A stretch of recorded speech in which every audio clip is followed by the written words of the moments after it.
Most people spend their entire lives chasing power without realizing they're giving it away every single day through their emotions, their habits, their need for approval, and by the time they realize it, someone else is already controlling the decisions they thought were their own. Welcome to Coded Soul, where psychology meets power. The first thing you need to eliminate if you want to become powerful is the need to be liked by everyone. Most people never realize how expensive approval can be. The moment your peace depends on people smiling at you, agreeing with you, or accepting you, you hand over control of your decisions to them. Think about how many times you've said yes when you wanted to say no. How many times have you stayed quiet because you were afraid of looking rude? How many opportunities have disappeared because you wanted everybody to see you as nice? People who constantly seek approval become predictable, and predictable people are easy to influence. You begin to change your opinions to fit the room. You laugh at jokes that are not funny. You tolerate disrespect because you don't want tension. You explain yourself to people who were never interested in understanding you in the first place. Little by little, your identity becomes negotiable. Power begins where excessive approval-seeking ends. This does not mean becoming arrogant. It does not mean becoming cruel. It means becoming comfortable with disappointing people when necessary. Because every meaningful decision in life will upset someone. Setting boundaries upsets people who benefited from your lack of boundaries. Saying no upsets people who benefited from your endless yes. Choosing yourself often disappoints people who expected unlimited access to your time and energy. The uncomfortable truth is this. Some people will dislike you no matter how kind you are. Some people will misunderstand you no matter how clearly you explain yourself. Some people have already decided who you are before you even speak, and there is nothing you can do about it. The powerful understand this early. They focus less on being liked and more on being respected. Respect survives disagreement. Approval disappears the moment you stop giving people what they want. Ask yourself a simple question. Are your decisions coming from your values, or are they coming from your fear of rejection? Because those two things create very different lives. The person who needs approval walks carefully around everyone. The person who respects themselves walks carefully around their principles. One becomes exhausted. The other becomes powerful. The day you stop needing permission to be yourself is the day you become much harder to control. The second thing you need to eliminate if you want to become powerful is the habit of announcing your plans before they become reality. There is a strange feeling that comes after telling people about your next big move. You feel productive. You feel motivated. You feel as if you've already started. But often, nothing has actually happened. The goal is still sitting exactly where it was before you spoke about it. The only difference is that now you've received the reward of attention without doing the work that deserved it. Not everyone needs access to your blueprint. Some people will doubt you. Some people will laugh quietly. Some will compare your goals to their own limitations and tell you why it cannot be done. And some people, without meaning to, will slowly drain your excitement with questions, opinions, and unnecessary advice. A seed grows best underground, not under a spotlight. Powerful people understand the value of silence. They move quietly. They build quietly. And then one day, the results speak for them. There is another reason to protect your plans. The more people know about your direction, the more pressure you feel to perform for an audience instead of for yourself. Suddenly, the journey becomes about proving something, not achieving something. And those are very different motivations. You do not need applause before the race starts. You need discipline. You do not need public declarations. You need private consistency. This doesn't mean you should never seek guidance. Advice from trusted mentors can save years of mistakes. But there is a difference between seeking wisdom and seeking validation. One helps you grow. The other feeds your ego. Learn to keep some things sacred. Let your effort make the noise. Let your results answer the questions. Because there is a unique kind of power in becoming successful without announcing every step along the way. Move in silence. Improve in silence. Build in silence. And when the time comes, your results will introduce you better than your words ever could. The third thing you need to eliminate if you want to become powerful is emotional reactivity. The easiest person to control is not the weakest person in the room. It is the person who reacts to everything. One insult ruins their day. One criticism keeps them awake at night. One disagreement turns into an emotional battle. The moment someone can control your emotions, they begin to control your behavior. They decide when you become angry. They decide when you lose focus. They decide when you abandon your own standards. And most of the time, they do it without even trying. Watch powerful people closely. They are not emotionless. They feel frustration. They feel disappointment. They feel anger. The difference is that they choose when and how those emotions are allowed to appear. They understand something most people never learn. An immediate reaction usually serves the other person. A delayed response usually serves you. Not every message deserves an instant reply. Not every insult deserves a defense. Not every disagreement deserves your energy. Sometimes the strongest move is to remain calm while everyone else is losing control. Because calmness creates clarity,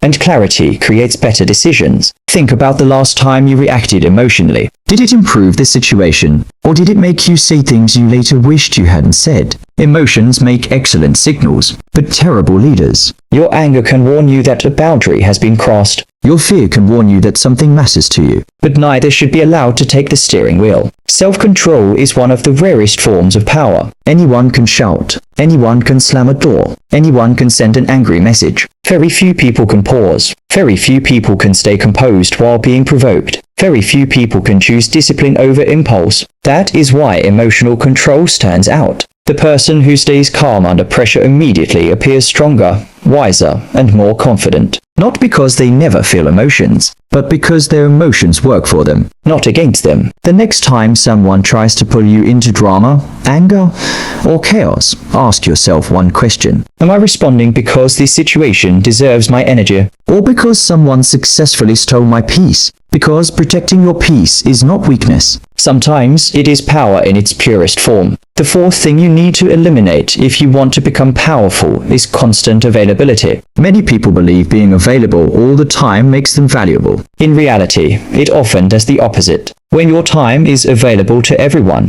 it slowly loses its value. You answer every message immediately. You drop your priorities for other people's emergencies. You give your attention away without asking whether it has been earned. And before long, your own goals begin to live in the spaces left over by everyone else's demands.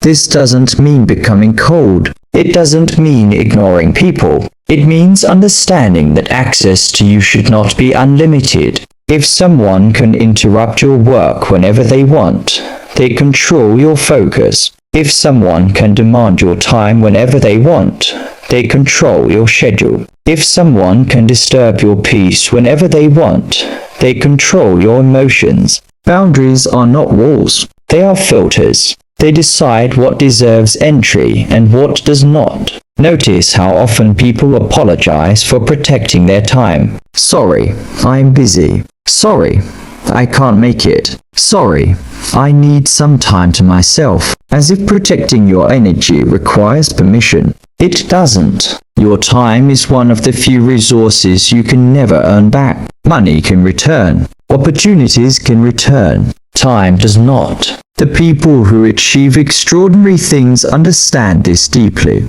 They say no more often. They disappear when they need to focus. They choose priorities over popularity. And yes, some people may call them distant. Others may call them selfish. But those same people are often the first to admire the results later. You cannot build a powerful life while giving everyone unrestricted access to your energy. Learn to become less available for distractions, less available for drama, less available for things that move your life nowhere, and more available for discipline, more available for growth, more available for the future version of yourself that is depending on the choices you make today. Because power is not only about controlling what enters your life, it is also about controlling what doesn't. The fifth thing you need to eliminate if you want to become powerful is the fear of being misunderstood. Most people spend a surprising amount of their lives trying to explain themselves.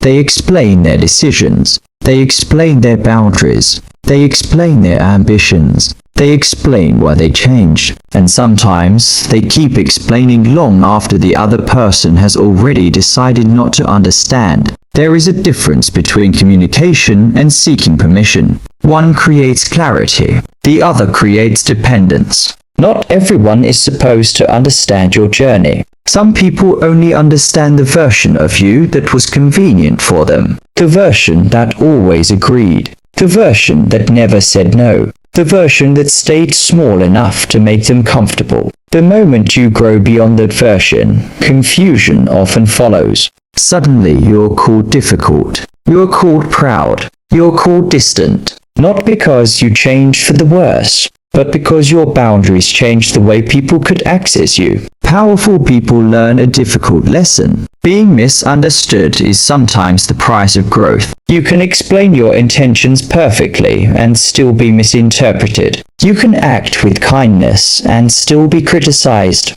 You can make the right decision and still disappoint people. That is part of life. The danger begins when your fear of misunderstanding becomes stronger than your commitment to your values. Because then you start shrinking yourself. You stay silent when you should speak. You say yes when you mean no. You continue relationships that should have ended months ago. All because you are afraid of how your decision might look to someone else. But your life cannot be built around managing other people's perceptions. That job never ends. There will always be another opinion, another judgment, another misunderstanding. At some point, you have to make peace with being seen incorrectly by people who were never trying to see you clearly. Not every accusation deserves a defense. Not every rumor deserves a response. Not every opinion deserves your attention. Sometimes silence says more than explanations ever could. Sometimes your actions will speak long after your words have been forgotten. The goal is not to make everyone understand you. The goal is to understand yourself well enough that their confusion no longer changes your direction.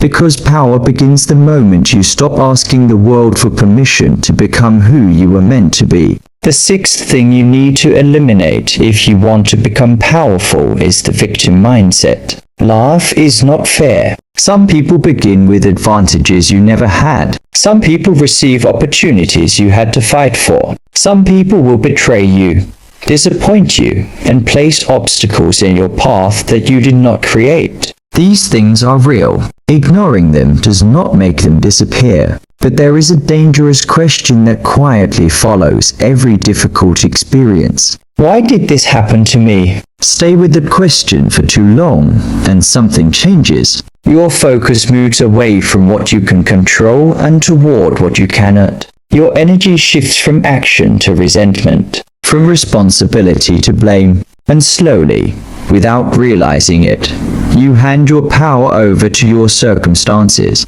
The victim mindset sounds convincing because it often contains some truth. Maybe your childhood was difficult. Maybe people underestimated you. Maybe someone treated you unfairly. Maybe the system failed you. But powerful people ask a different question. Not, whose fault is this? But, what can I do next? Because responsibility and blame are not the same thing. Something may not be your fault, but it can still become your responsibility. And responsibility is where power lives. The moment you accept responsibility for your response, your choices, and your future, you take back control. You stop waiting for rescue. You stop waiting for perfect conditions. You stop waiting for someone else to fix what only you can fix. That shift changes everything. The world respects people who move forward despite difficulty, not because their pain was smaller, but because their determination was greater. Every minute spent replaying injustice is a minute not spent building your future. Every day spent waiting for fairness is a day your goals remain untouched. You do not become powerful by pretending hardship doesn't exist. You become powerful by refusing to let hardship decide who you become. Your past may explain you. It should not imprison you. Your circumstances may influence you. They do not have to define you. Because the most dangerous words a person can say are not, "I failed." They are, "There is nothing I can do." The moment you believe that, your power disappears. The moment you reject it, your power begins to return. Because power is not found in perfect conditions. Power is found in the decision to move anyway. The seventh thing you need to eliminate if you want to become powerful is your attachment to comfort. Comfort feels harmless. It feels safe. It feels deserved. And that is exactly why it becomes dangerous. Most people do not fail because they lack talent. They fail because comfort slowly convinces them to stop growing. One more hour in bed. One more week before starting. One more excuse. One more delay. Day by day, comfort asks for very little, but over time, it takes everything. The uncomfortable truth is this: growth and comfort rarely live in the same place. The conversation you keep avoiding, the skill you keep postponing, the risk you keep talking yourself out of taking, that is usually where your next level is hiding. Powerful people understand something that others resist. Discomfort is not always a warning sign. Sometimes it is evidence that you are moving in the right direction. The first workout feels uncomfortable. The first public speech feels uncomfortable. The first business attempt feels uncomfortable.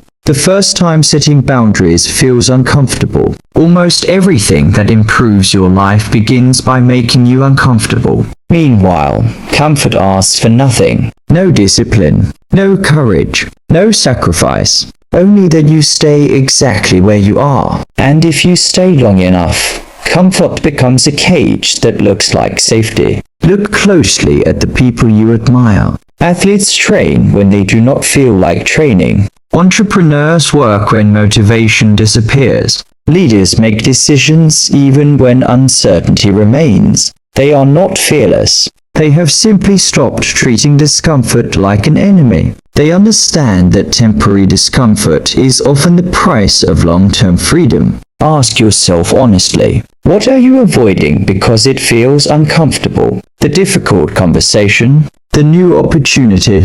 The discipline you know you need? The answer to that question is often pointing directly toward your growth, because the life you want is rarely waiting inside your comfort zone. It is usually standing just outside it, waiting for you to become uncomfortable enough to reach for it. The powerful do not chase comfort. They chase growth. And if they must choose between comfort and progress, they already know which one they are willing to sacrifice. The eighth thing you need to eliminate if you want to become powerful is the need to win every argument. Most arguments are not battles for truth. They are battles for ego. Someone says something you disagree with. Immediately, you feel the urge to correct them, to prove your point, to defend your position, to make sure they know you are right. But here's the question. What exactly do you win? An argument won is not always respect earned.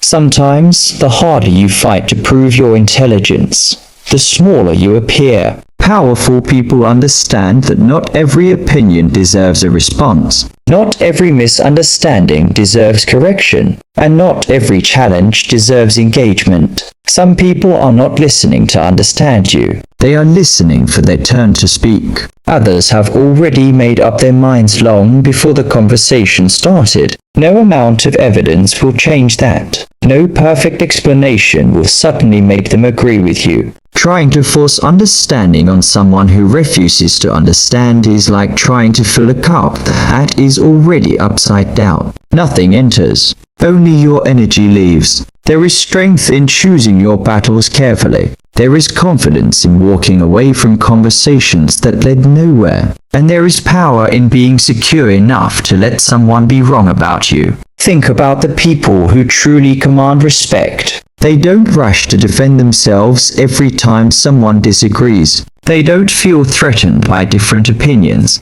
They don't need the final word to feel important. Their confidence exists independently of other people's approval. Silence can be a strategy, not because you have nothing to say, but because you understand that your peace is worth more than your pride. Some arguments cost more than they are worth. They cost your time, your focus, your emotional energy, and sometimes your relationships. Wisdom is knowing that being right and being effective are not always the same thing. Sometimes the strongest response is no response at all. Sometimes walking away is not surrender. It is self-control. Because power is not proving that you can win every fight. Power is knowing which fights deserve your attention in the first place. The ninth thing you need to eliminate if you want to become powerful is toxic relationships. Not everyone around you wants to see you grow. Some people want access to your energy. Some want access to your time. Some want access to the version of you that asks for less, dreams less, and expects less. And the moment you begin to change, they become uncomfortable. Pay attention to the people who laugh at your goals. The people who disappear when you succeed but appear when you struggle. The people who constantly remind you of who you used to be whenever you're trying to become someone better. Not every relationship is meant to grow with you. Some relationships are seasons. They teach you something. They shape you. And then they end. Keeping the wrong people in your life out of guilt and become one of the most expensive decisions you ever make. Because attitude spread, mindset spread, standards spread. Spend enough time around negativity, and eventually it starts to sound reasonable. Spend enough time around excuses, and discipline starts to feel extreme.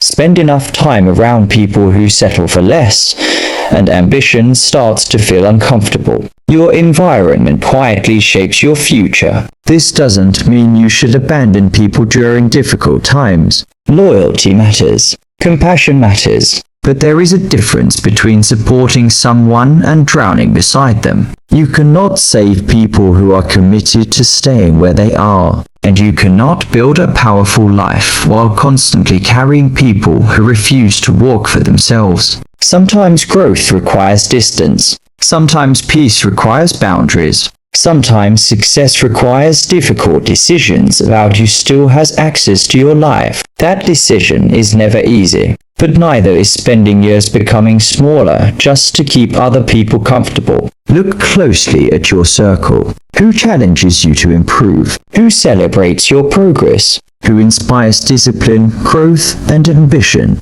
And who quietly pulls you in the opposite direction? The answer to those questions matters more than most people realize. Because eventually, your environment stops being something around you. It becomes something inside you, and powerful people protect their environment as carefully as they protect their goals. The 10th and final thing you need to eliminate if you want to become powerful is a lack of self-control. This is where everything comes together. Because it doesn't matter how intelligent you are. It doesn't matter how talented you are. It doesn't matter how many opportunities come your way. If you cannot control yourself, eventually something else will control you. For some people, it's anger. For others, it's comfort. For others, it's distraction, impulse, validation, pleasure. The list is endless. A person who cannot control their emotions becomes controlled by their emotions. A person who cannot control their spending becomes controlled by money. A person who cannot control their attention becomes controlled by every notification, trend, and distraction that appears in front of them. The world rewards self-mastery. Because self-mastery is rare, anyone can act based on how they feel in the moment. Very few people can do what needs to be done when motivation disappears. That is where the difference is made. Discipline is not exciting. It is not glamorous. Most of the time, it is repetitive, quiet, unnoticed. But over time, discipline creates a life that emotions never could. The gym when you don't feel like going. The work that gets done when nobody is watching. The decision to save money when spending feels better. The ability to stay calm when anger would be easier. These moments seem small, but they build something powerful. Trust in yourself, because every time you keep a promise to yourself, you strengthen the trust. And every time you break one, you weaken it. Eventually, confidence stops being something you say. It becomes something you have evidence for. You trust yourself because you have seen yourself stay disciplined when it was difficult. You have seen yourself stay focused when distractions appeared. You have seen yourself continue when quitting would have been easier. That is real confidence. Not loud confidence. Not performative confidence. Earned confidence. Many people spend their lives trying to control other people. Powerful people focus somewhere else. They focus on controlling themselves. Because if you can master your emotions, your habits, your impulses, and your attention, very few things in this world can control you. And perhaps that is the highest form of power there is. Most people spend their lives searching for power in places where it doesn't exist. In status, in attention, in approval, in trying to control other people. But real power has always been quieter than that. It is found in the things you refuse to tolerate, the habits you refuse to keep, the distractions you refuse to entertain. The person who needs less approval becomes harder to manipulate. The person who controls their emotions becomes harder to provoke. The person who protects their time becomes harder to distract. And the person who masters themselves becomes harder to defeat. Power is not something you add to your life overnight. It is something you uncover by removing everything that weakens you. So ask yourself one question. Which of these 10 things is costing you the most power right now? Because identifying it may be the first step toward becoming the person you are capable of being. And if this message challenged the way you think, don't just move on. Apply it, quietly, consistently, and let the results speak for themselves. This is Coded Soul, decoding the patterns hidden in plain sight.